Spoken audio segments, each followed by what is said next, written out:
right now, Guy Stanley.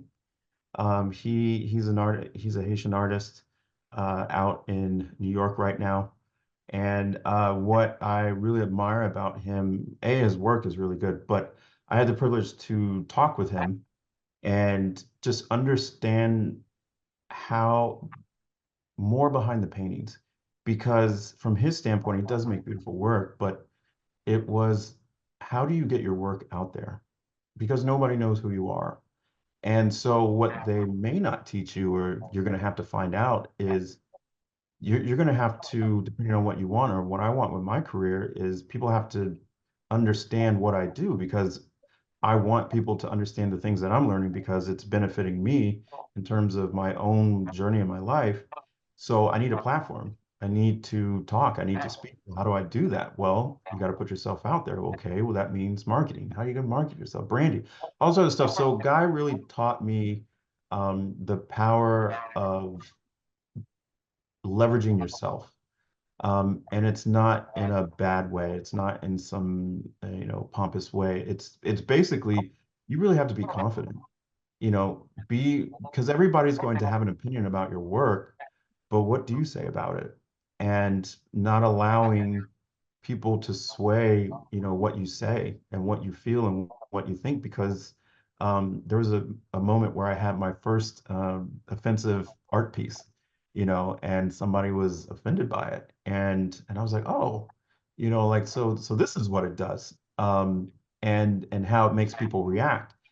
But and it's not curbing your enthusiasm towards like, well, if they like it like this, does it need more blue to, no, it's this is what it is. This is how I feel about it. So he really taught me the power of confidence and the power of leveraging yourself to the world in a way that gives you uh, power, that gives you a, a level of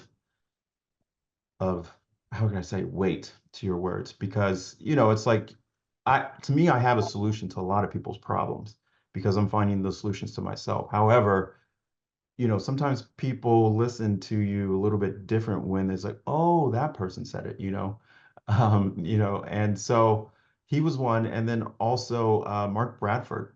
I really enjoyed I related to Mark's story in terms of like how things stumbled about, how your creativity comes from the most odd places, from your environment, from how you live your life. And he's a black artist, for those who don't know, that is out in LA. And tall, skinny guy, and I just love his charisma.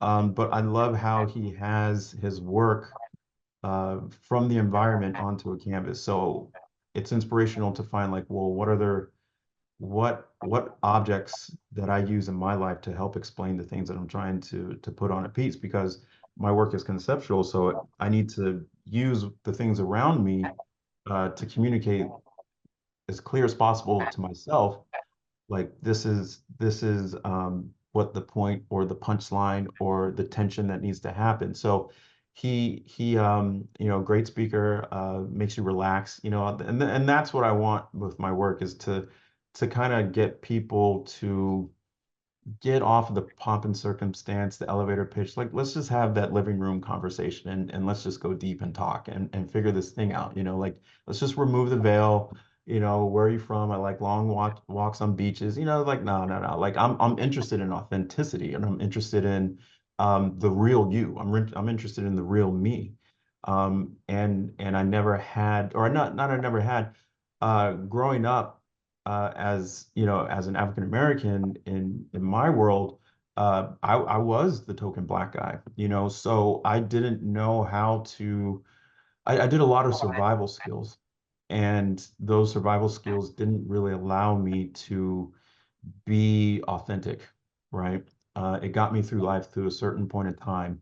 But then when you have kids and you get married, they become mirrors, so I can avoid myself as much as as possibly can. I can go on social media and find certain things that pertain to how I want to live and never have to change because they make me feel good. But what happens when you're confronted with something on how you hurt people by your behavior, right?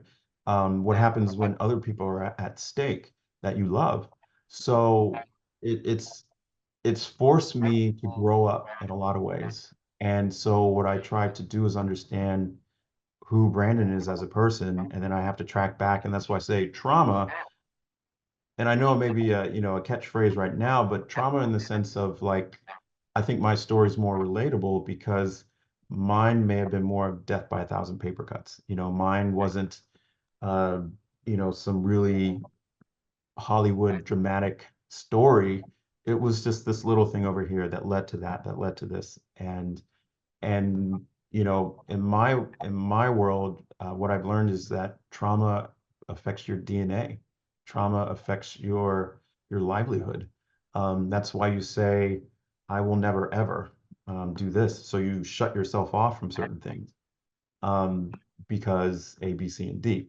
So that's kind of the basis of my work and the people who help influence it, basically.